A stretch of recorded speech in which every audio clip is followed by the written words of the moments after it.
Hi everyone, I'm Jyotirmay and my topic is leading change. This is how you should do it. Change is the only constant, they say. Let me give you a very recent example of it. Just 2 weeks before, every thought leader, the automobile leaders were talking about shared mobility. And once the COVID-19 came, this thought changed overnight. Now people do not even want to stand with each other. We need to keep a distance of 2 meters. Social distancing is the new norm. People now will move towards personal mobility rather than shared mobility. Or even if they are using shared mobility, they will need their own space. Now, what the leadership needs to do in such times? Let me give you a history lesson coupled with science, because history repeats and science reverberates.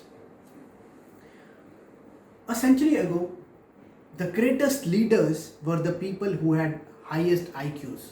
What is IQ? IQ is intelligent quotient, which comes directly from your mind and you are born with. You cannot alter it a lot. But just 2 decades before, everybody started talking about EQ, which is emotional quotient. EQ is something which comes from your heart and not from your mind. But because of emotional outbursts, you may take wrong decisions. That is why it is not considered to be the best quotient. Later, a decade before, people started talking about SQ, which is spiritual quotient, and spiritual quotient comes from your soul rather than from your heart or your mind. It is when you start applying your mind on your emotions, means putting analytics into your emotions, then spiritual quotient comes. The biggest and the greatest leaders living today, including you guys, are the people who have or who possess very high SQ. But recently a lot of things changed, and just 2 to 3 years back, McKinsey did a study and came out with 2 new quotients. One, adaptability quotient, another, curiosity quotient. Let me explain both the quotient to you. Curiosity quotient are for those people who are master of a lot of things. Jack of all trades, master of a lot of things. They are curious not just about their department, but they are curious about what is happening in the economy, what is happening in the political scenario, what is happening in neighboring countries, what is happening in whole of the world. They are know-it-all guys. They are curious enough to know about newer technologies. What is happening everywhere in the world resonates in their mind. These are very curious people. And then adaptability quotient. People who are ready to change are the people who have very high adaptability quotient. Moreover, sometimes these are the people who bring change and people change according to them. Now, to know that how much is your adaptability quotient and curiosity quotient, you need to ask yourself a question.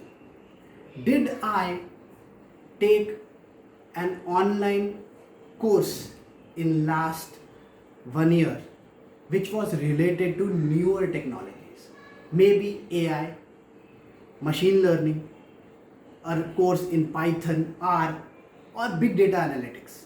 You might think that this is not for you. Maybe people in your team will learn from other departments, and these things will never come to your department.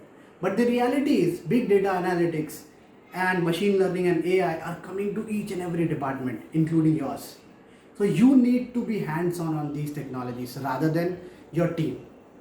PwC recently did a study wherein they came out and published a report which says adapt to change.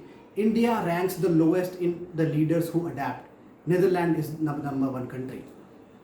Now, to be the thought leader or the change leader, you need to lead by example. If you didn't do any exam in last 1 year or did a course in last 1 year, that means your AQ and CQ is less. You need to ask the same question from your team. If your team is doing only the trainings which are pushed by HR, and they are not asking that I want to do such a course which is new in the world and which is going to change the way we work, then your team's CQ and AQ is also low. You need to create a team which is very diverse, ready to learn, ready to change, and whose these two questions are very high. See, meetings are those places where minutes are written and hours are lost. Most of the leaders do a lot of meetings rather than talking about these questions and building upon them. So build a team, a diverse team, an enthusiastic team who is ready to change. Then only the change will come. Thank you.